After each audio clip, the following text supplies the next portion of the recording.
Homeopathy medicines നൽകുന്നതോടെ പാലിന്റെ quality ഒരിക്കലും കുറയില്ല. പിന്നെ നമ്മുടെ മെഡിസിൻസിന്റെ കണ്ടന്റ് ഒന്നും പാലിലുണ്ടാവില്ല. നമ്മളിപ്പോൾ എത്ര കാലം കണ്ടിന്യൂസ് ഹോമിയോപ്പതി മെഡിസിൻസ് കൊടുത്താലും അതിന്റെ യാതൊരു കണ്ടന്റും പാലിലുണ്ടാവില്ല. അപ്പൊ അതുകൊണ്ട് ആ പാല് ഉപയോഗിക്കുന്ന ആൾക്ക് യാതൊരു ബുദ്ധിമുട്ടും ഉണ്ടാവില്ല നമ്മുടെ മെഡിസിൻസ് കൊടുക്കുന്നതോടൊപ്പം.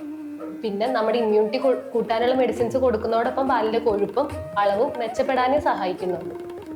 മരുന്ന് കൊടുക്കുന്നത് ശരീരത്തിലേക്ക് പോകുന്നുണ്ട്, അതിൻ്റെ ഒരു എഫക്റ്റ് നമുക്ക് ആ പാലിൻ്റെ അളവ്, ഇപ്പോൾ പാലിൻ്റെ അളവും കൊഴുപ്പും കൂടാനാണെങ്കിൽ അതിനുള്ള മരുന്നുകൾ കൊടുത്ത് പാലിൻ്റെ അളവും കൊഴുപ്പും കയറി വരിക ചെയ്യാം.